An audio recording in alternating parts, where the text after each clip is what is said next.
할렐루야. 하나님은 살아계십니다. 우리 주님과 인사합시다. 잘 지내셨습니까? 그리고 잘 오셨습니다.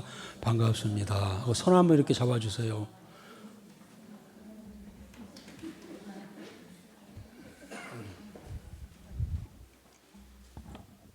고맙습니다. 우리 11월 달 하면은 이제 한 해도 저물어 가고 또 추수의 계절, 영혼의 이 수장절 뭐 이런 것들이 우리 다시 한번 우리의 삶을 되돌아보게 하고, 더 나아가서는 오늘 찬양도 드렸습니다마는 하나님의 나라를 또 더 깊이 생각해보는, 또 그리워해보는, 더 나아가서 소망 삼는 뭐 그러한 시간, 또 그러한 계절이 아닌가 싶습니다. 오늘 또 찬양 은혜 가운데 우리가 찬양 은혜를 이렇게 잘 드렸고, 은혜 속에 우리가 찬양을 들은 줄 믿습니다. 오늘 요엘서 3장입니다. 요엘서 3장은 이제 요엘서는 3개장으로 되어 있어 1장, 2장, 3장으로 되어 있습니다. 역시 이렇게 강의하면서 느낀 것 중에 하나가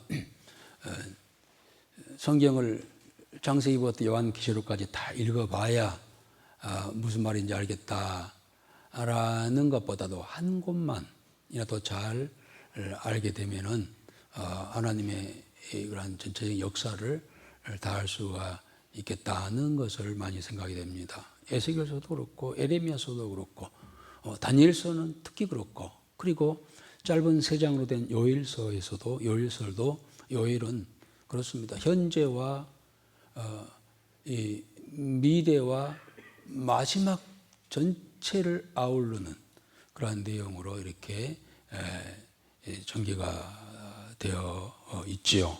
요엘서를 잘 또 읽어도 앞으로 어떻게 될 것인가, 앞으로 나는 또 이 세상은 앞으로 어떻게 될 것인가에 대한 그러한 내용을 잘 알 수 있는 그러한 책이라고 할 수가 있겠습니다. 오늘 제목도 그렇죠. 제목도 영광의 날과 영광스러운 미래의 약속입니다. 그래서 우리가 3장으로 되어 있는 요엘에서 1장에는 어떤 내용이 들어있을까요?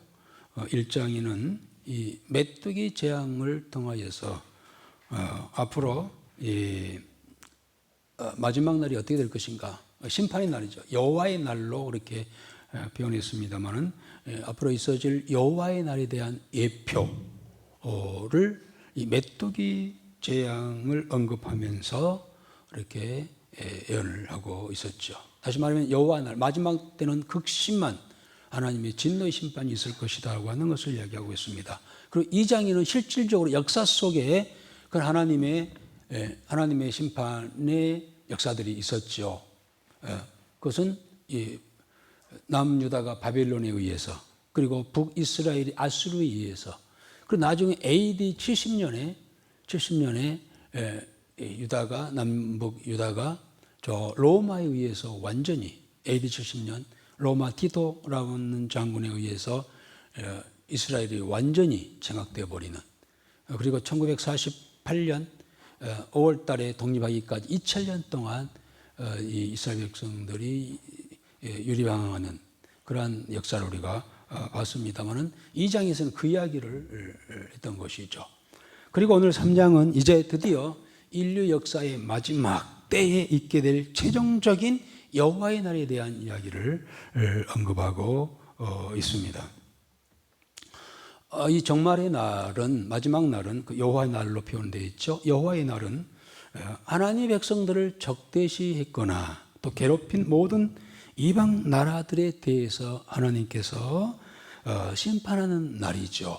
그러나 동시에 하나님의 백성에게는 구원이 완성되는 그런 날로 묘사되어 있습니다. 그러니까 오늘 3장은 그겁니다. 이제 그동안 이 묶였던, 갇혔던 자들을 다 회복시켜 주시죠. 1절에 보라 그날로 시작을 합니다만은 그날 곧 모든 이 하나님의 백성, 이스라엘 백성이 되겠습니다만은 하나님의 백성들이 이 포로에서 또 묶인 것에서 속박에서부터 이제 풀어주고 자유함을 주겠다는 말로 이렇게 시작이 됩니다만은 이날 이제 하나님의 백성들에게 있어서는 구원의 날이지만 그동안 역사 속에서 얼마나 많은 이방 민족들이 대표적인 애굽이나 바벨론이나 에돔이나 이런 나라들 괴롭혔습니까? 곧 불신자들에 대한 사단의 세력에 대한 하나님의 심판이 있게 될 것을 이야기하고 동시에 하나님의 백성들에게 있어서는 구원의 완성되는 그러한 내용으로 이렇게 기록이 되어 있습니다. 물론 2장 28절에 요엘이 성령 강림에 대한 예언을 했잖아요.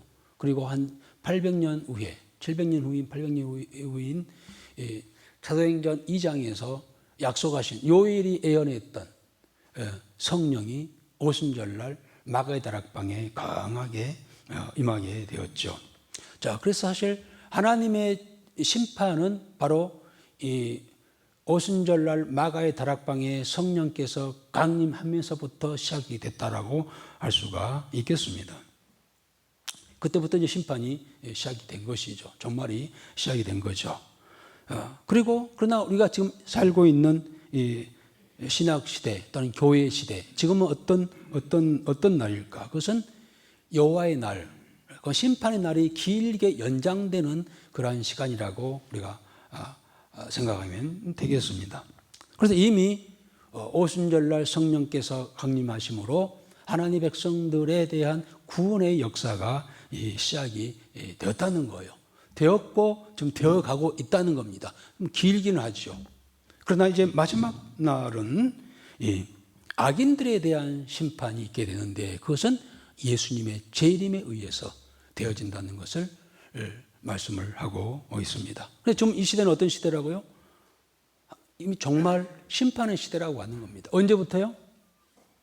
사도행전 2장 성령이 강림할 때부터 이미 정말이 시작이 된 것이죠. 그리고 이 시대에는 이제 구원의 백성들을 구원하는 그러한 기간이에요.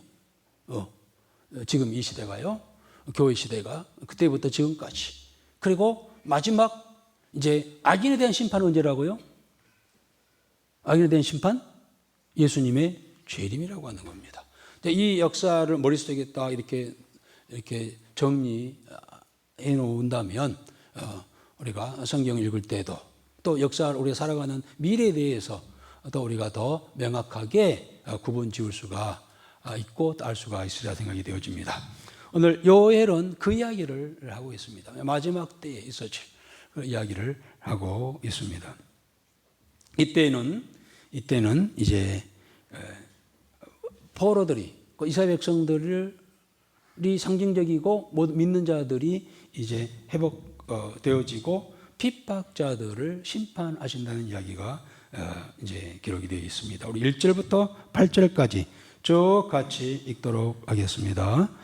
보라, 그날 곧 내가 유다와 예루살렘 가운데에서 사로잡힌 자를 돌아오게 할 그때에 내가 만국을 모아 데리고 여호사밧 골짜기에 내려가서 내 백성 곧 내 기업인 이스라엘을 위하여 거기에서 그들을 심문하리니 이는 그들이 이스라엘 나라들 가운데 흩어버리고 나의 땅을 나누었으며 또 제비 뽑아 내 백성을 끌어가서 소년을 기생과 바꾸며 소녀를 술과 바꾸어 마셨음이니라. 두로와 시돈과 블레셋 사방아, 너희가 나와 무슨 상관이 있느냐? 너희가 내게 보복하겠느냐? 만일 내게 보복하면 너희가 보복하는 것을 내가 신속히 너희 머리에 돌리리니 곧 너희가 내 은과 금을 빼앗고 나의 진귀한 보물을 너희 신전으로 가져갔으며 또 유다 자손과 예루살렘 자손들을 헬라 족속에게 팔아서 그들의 영토에서 멀리 떠나게 하였음이니라. 보라, 내가 그들을 너희가 팔아 이르게 한 곳에서 일으켜 나오게 하고 너희가 행한 것을 너희 머리에 돌려서 너희 자녀를 유다 자손의 손에 팔리니 그들은 다시 먼 나라 스바 사람에게 팔리라. 여호와께서 말씀하셨느니라. 아멘. 그렇습니다. 좀 길긴 합니다만은 그 이야기입니다. 이제 1절에서는 그동안 유다와 예루살렘이 여러 가지 고통 속에 있었지만 회복시켜 주시고 번영케 하시겠다고 하는 겁니다. 포로로 잡혀간 자들은 다시 돌아오게 하시겠다고 하는 겁니다. 하나님의 심판 속에는 늘 항상 그냥 하시지 않아요. 항상 먼저 말씀이 있죠. 여러 선지자들 통해서 말씀하시고 또 징계도 있고 그리고 길도 열어주시고 인도하심도 있고 그리고 무엇보다도 진노 속에 하나님의 사랑이 있음을 알 수가 있지요. 하나님 역사하시는 것을 보면은요 반드시 택한 백성들이 항상 중심이 되어 있지요. 자, 그래서 2절과 3절에는 유다 백성, 이스라엘 백성 또 택한 백성들이 다시 하나님께로 돌아올 것이고 그리고 그동안 그들을 괴롭혔던 또는 대적했던 자들을 열방들을 한 곳에 모여 그들을 심판하겠다라고 했습니다. 그곳이 어디일까요? 2절에 보니까 여호사밧 골짜기라고 그렇게 했습니다. 여호사밧 골짜기에서 3장 14절에 보면은 심판의 골짜기라고 그렇게 다시 이야기를 하고 있습니다만은 이곳에서 하나님께서 심판하시겠다라고 했습니다. 그럼 여호사밧 그래서 앞으로 마지막 날에는요 여호사밧 골짜기. 여호사밧 골짜기 어디일까?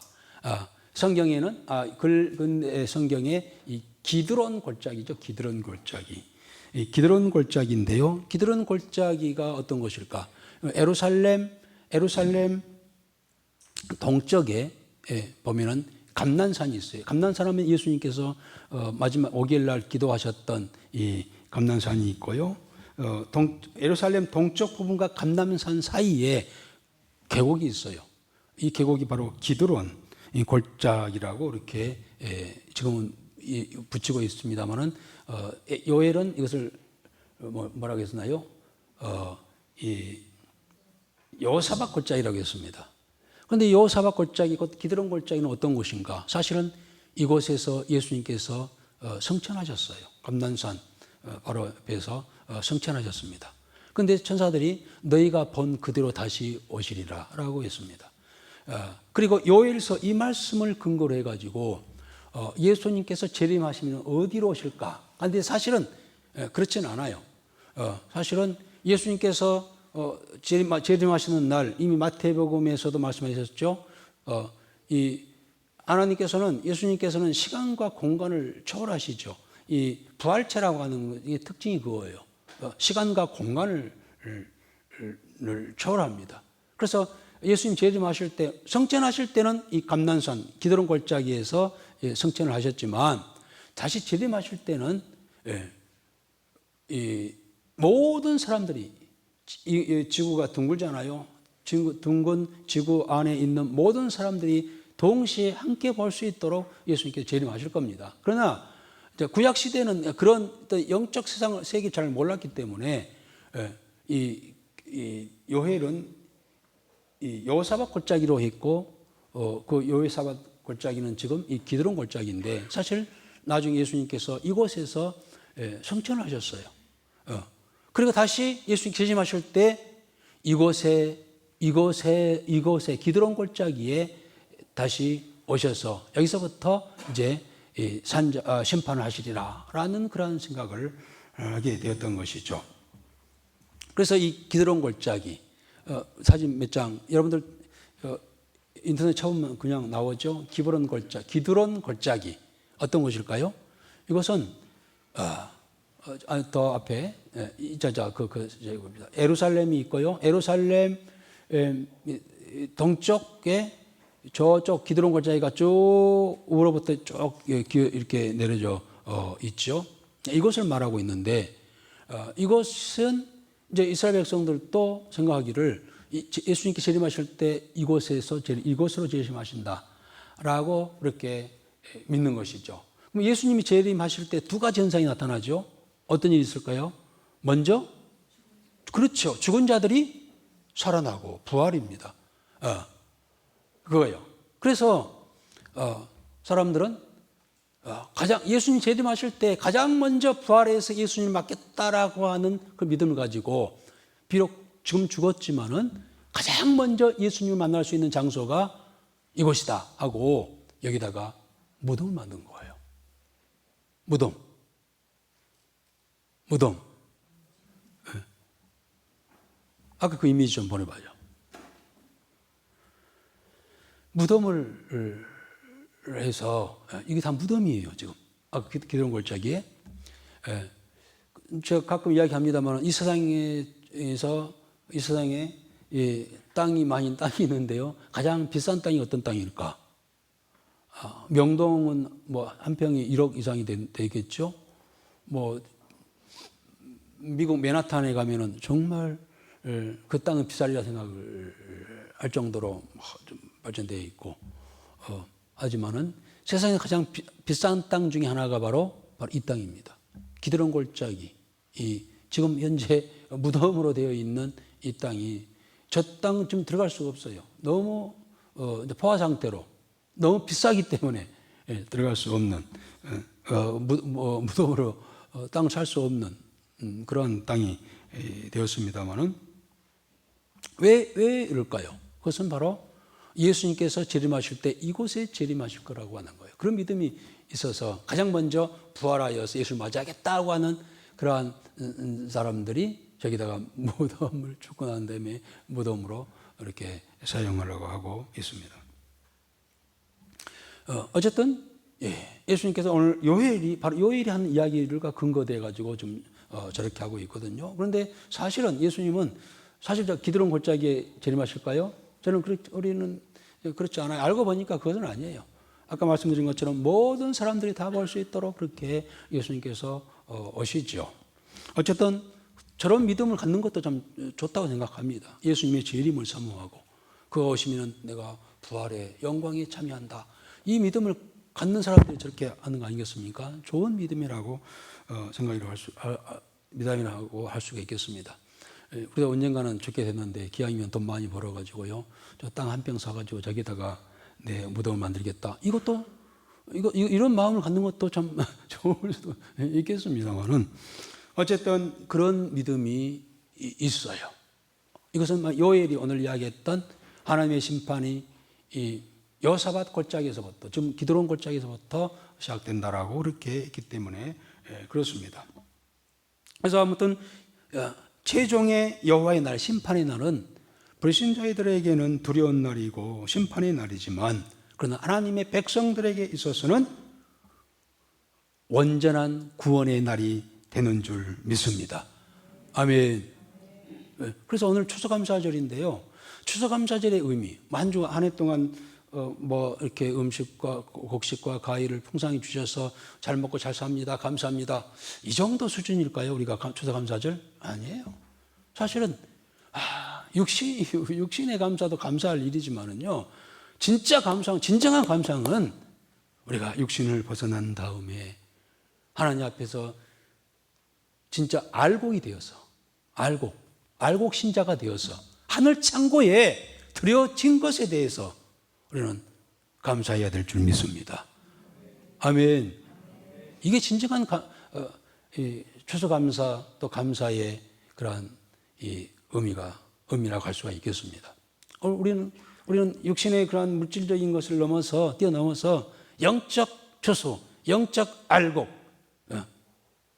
천국 창고에 드려진다고 하는 그 믿음을 가지고 늘 감사하는 우리 모두가 되어지기를 주 이름으로 축복합니다. 자, 이날 이곳에서 심판받을 대상들이 4절부터 7절까지 기록되어 있죠. 두로와 시돈 그리고 블레셋, 이런 나라들은 어떤 나라였습니까? 역사 속에 무수히 유다를 공격하고 이스라엘 백성들을 괴롭혔던, 구체가 나왔어요. 잡아다가 인신매매를 시키고 노략질한 것들에 대하여 하나님께서 보복하신다는 겁니다. 여러분, 우리가 살아가면서 예수 믿는 것 때문에, 믿음 때문에, 예수 믿는 믿음 때문에 많은 손해도 보고 억울한 일도 당하고 그럴 거예요. 그러나 우리가 지난주에 우리가 순교자 교회를 갔다 왔습니다마는 그들이 그 순교할 수 있었던 그 믿음은 어떤 믿음이었을까요? 바로 그거예요. 지금은 내가 고통당하고 저들의 칼에 의해서 죽어가지만 하나님께서는 반드시 뽑아가시고 나를 순교의 반열에 세워주실 것이며 순교자의 상급이 내게 있을 것이라고 하는 그 믿음이 없으면 어떻게 순교합니까? 죽습니까?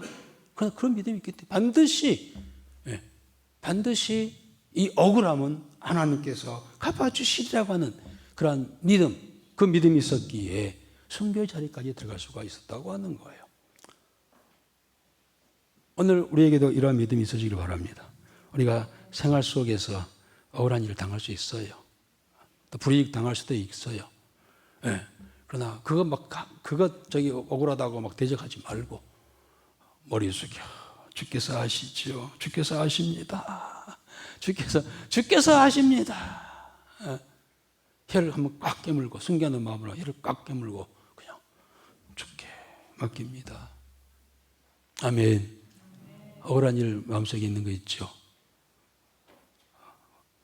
그거 생각하면서 입술을 한번 혀를 한번 꽉 깨물어요. 죽어가요. 그리고 주께서 해보시기 바로 그날이 되면 그들을 그렇게 하시겠다고 하는 겁니다. 그리고 이제 그들 몇 국가만이 아니라 모든 민족에게 대한 심판이 있을 것에 대하여 그것은 불신 세계죠. 있을 것을 9절부터 15절까지입니다. 읽어보겠습니다. 9절부터요. 너희는 모든 민족에게 이렇게 널리 선포할지어다. 너희는 전쟁을 준비하고 용사를 격려하고 병사로 다 가까이 나와서 올라오게 할지어다. 너희는 보습을 쳐서 칼을 만들지어다. 낫을 쳐서 창을 만들지어다. 약한 자도 이르기를 나는 강하다 할지어다. 사면의 민족들아 너희는 속히 와서 모일지어다. 여호와여 주의 용사들로 그리로 내려오게 하옵소서. 민족들은 일어나서 여호사밧 골짜기로 올라올지어다. 내가 거기에 앉아서 사면의 민족들을 다 심판하리로다. 너희는 낫을 쓰라. 곡식이 익었도다. 와서 밟을지어다. 포도주 틀이 가득히 차고 포도주 독이 넘치니 그들의 악이 크미로다. 사람이 많으며 심판의 골짜기에 사람이 많으며 심판의 골짜기에 여호와의 날이 가까우미로다. 해와 달이 캄캄하며 별들이 그 빛을 거두도다. 요엘은 어쩌면은요 마지막 날에 예수님 재림하시기 전에 있어질 환란을 무슨 환란이 나왔죠? 7년 대환란이라고 하죠. 7년 동안에 있을 대환란. 그 7년 대환란을 요엘은 이런 식으로 표현을 했던 것 같습니다. 그날에는 지금도 수많은 곳곳에서 전쟁이 일어나지만은 이런 지역적이고 민족 간의 나라 간의 전쟁이지만은요 이제는 하나님 나라에 대하여 도전하는 대적하는 그런 전쟁이 있을 거라고 하는 겁니다. 곧 하나님의 백성들을 괴롭히는 고통스럽게 하는 그러한 이 환란 더 나가서 그것을 전쟁으로 표현을 했습니다마는 그날이 있을 거라는 거예요. 그래서 마지막 때는 전쟁이 더 많아지고 마지막 7년 대환란 때는요 전 세계가 우리가 말하는 3차 전쟁 뭐 이야기하잖아요. 3차 전쟁이 일어난다고 한다면 전쟁이 일어나면은 이 세상은 마지막이다 하고 역사학자들이 많이 이야기를 하고 있습니다만은 그 전쟁이 있을 거라는 겁니다. 그래서 오히려 요일이 그래요. 너희들 불신의 백성들이요, 나라들이요, 이 보석을 쳐서 칼을 만들고 낫을 쳐서 창을 만들어라. 그래 너희들이 하여튼 할 수 있는 거 다 해봐라. 뭐 온갖 무기를 가지고 대적해봐라. 지금 요즘에 참 무서워요. 지금 뭐 러시아하고 전쟁을 하고 있잖아요. 그래서 이제 북한이 거기 개입해가지고 최신형 무기로 막 한다고 하니까 주변에 있는 유럽의 나라들이요. 우리도 가만히 있으면 안 되겠다. 언젠가는 혹시 전쟁이 일어날 수도 있으니 우리가 정말 최신형 무기를 만들어야 되겠다고요. 지금 나라들마다 선진국가 나라들마다요. 최신형 무기 만들기 혈안이 되어 있어요. 앞으로 핵폭탄만 하더라도 충분히 될 텐데 물론 핵폭탄 못 쓰게 하니까 거기에 버금가는 이 무기들을 만드니라고요. 엄청난 수십조 원을 들여가지고 아주 최신 가공할 만한 그러한 무기들을 좀 만들고 있어요. 다투가면서요. 과연 앞으로 어떻게 될 것인가? 나 이 말이 기억난 겁니다. 너희는 보석을 쳐서 칼을 만들지어다. 낫을 쳐서 창을 만들지어다. 약한 자도 이르기를 나는 강하다 할지다. 강한 군대를 너희들이 훈련시켜서 강한 군대를 만들어 봐라. 그리고 사면의 민족들이 너희들이 연합해서 저들로 다 와서 모이라. 어디로 모이라고 했어요? 모일 거라는 겁니까? 여호사밧 골짜기. 나중에 14절에는 심판의 골짜기. 그들의 여호사밧 골짜기는 결국 심판의 골짜기가 될 거라고 하는 겁니다.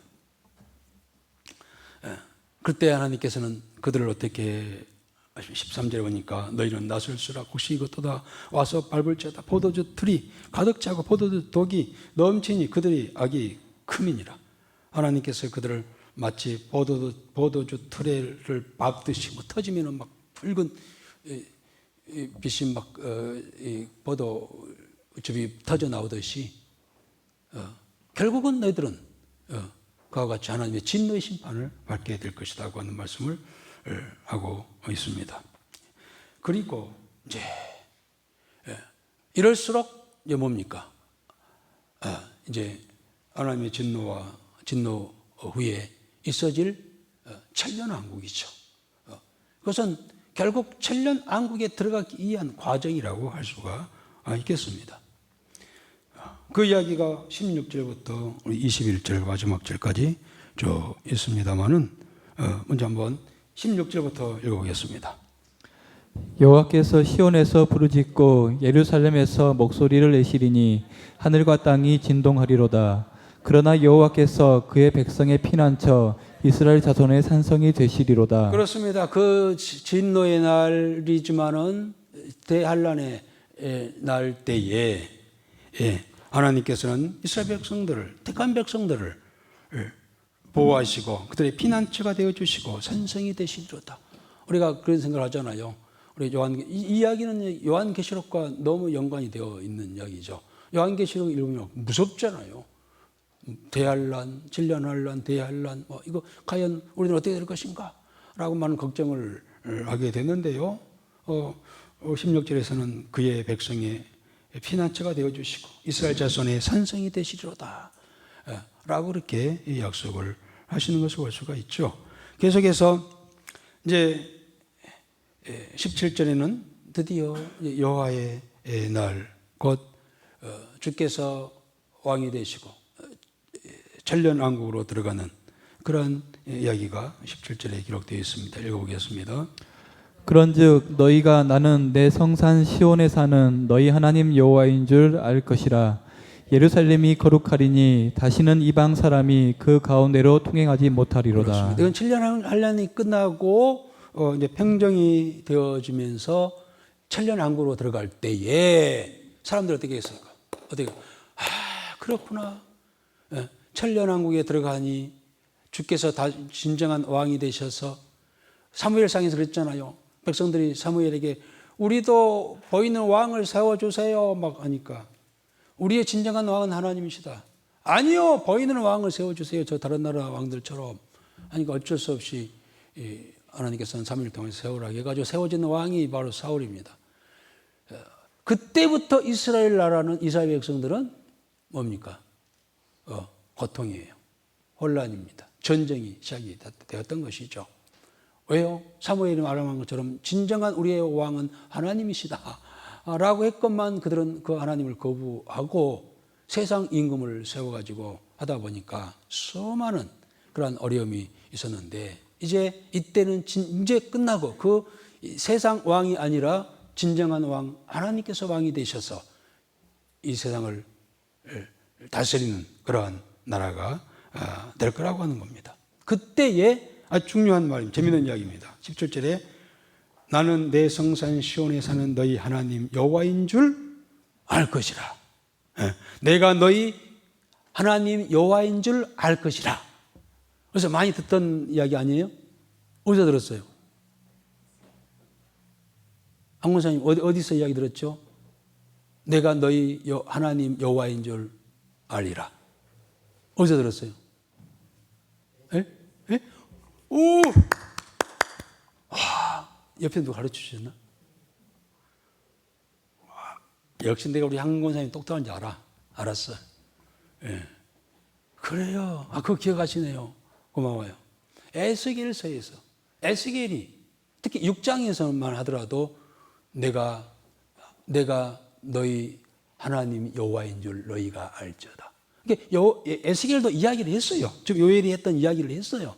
지금 우리가 고난과 고통 속에 있지만 하나님께서 택한 백성들을 다시 세워주실 것이다. 그때에 내가 너희 여호와 하나님인 줄 알리라 라는 이야기를 에스겔을 통해서 하나님이 하셨어요. 에스겔 6장만 하더라도 4번이나 반복되잖아요. 그리고 계속 20장목에 보면은 계속해서 이 말이 계속 반복되어져 가요. 내가 너희 여호와 하나님인 줄 알리라 라는 이야기. 그때는 어떻게 하면 하나님인지 알지 이렇게 하게 생겼지만은 바로 이 날을 이야기한 거예요. 이 이야기를 하는 겁니다. 천년왕국이 이루어질 때 진정한 하나님께서 왕이 되셔서 이제 나라를 세워가실 때에 백성들이 맞아요. 그래서 여호와가 우리 하나님이셨어. 그것을 알게 되리라는 겁니다. 꼭 그렇게 우여곡절을 맞이하고 해서 그때다 고백하는 것이 아니라 우리 평상시에 하나님은 여호와 하나님이시다. 나의 하나님이시다. 라는 믿음의 고백 가운데 그 고백을 앞세우며 우리 살아가는 우리 모든 성도들이 되어지기를 바랍니다. 아멘. 이게 바로 이제 거룩한 성, 시온산성, 우리가 말하는 천년왕국을 이야기하고 있습니다. 그 나라에 대한 이 스케치가 되어 있어요. 이 이야기는요, 요한계시록 22장에 있는 말씀과 같습니다. 이미 요엘도 앞으로 있어질 그런 하나님의 나라에 대한 천년왕국에 대한 것을 이미 알고 있었어요. 한번 읽어볼까요? 18절에 그날에 산들이 단 포도주를 떨어뜨릴 것이며 작은 산들이 젖을 흘릴 것이며 유다 모든 시내가 물을 흘릴 것이며 여호와의 성전에서 샘이 흘러나와서 시딤 골짜기에 되리라. 그렇습니다. 한 줄로 한 구절로 되어 있습니다만은요. 이것이 천년왕국을 이게 스케치해 놓은 거라고 했잖아요. 요엘이 보았던. 그런데 요한계시록 22장에 보면은 다 성경책에 있으니까 한번 찾아봅시다. 요한계시록 22장 1절부터 5절까지의 말씀입니다. 우리가 자주 보았던 천년왕국 하나님의 나라는 어떤 것인가를 이야기할 때 반드시 이 말씀을 우리가 인용하고 보고 있죠. 요한계시록 22장 1절부터 5절까지요. 우리 다 같이 한번 읽어볼까요? 또 그가 수정같이 맑은 생명수의 강을 내게 보이니 하나님과 및 어린 양의 보좌로부터 나와서 길 가운데로 흐르더라. 강 좌우에 생명나무가 있어 12가지 열매를 맺되 달마다 그 열매를 맺고 그 나무 잎사귀들은 만국을 치료하기 위하여 있더라. 다시 저주가 없으며 하나님과 그 어린 양의 보좌가 그 가운데 있으리니 그의 종들이 그를 섬기며 그의 얼굴을 볼 터이요 그의 이름도 그들의 이마에 있으리라. 다시 밤이 없겠고 등불과 햇빛이 쓸데없으니 이는 주 하나님이 그들에게 빛이심이라. 그들이 세세토록 왕노릇 하리로다. 아멘. 이야기예요, 이야기. 요일은 한 구절로 쫙 우리가 잘 알아듣지 못하도록 썼지만은요, 요한이 자세히 보고 천년왕국에 대하여 기록한 부분이 바로 요한계시록 22장 오늘 읽었던 그런 부분입니다.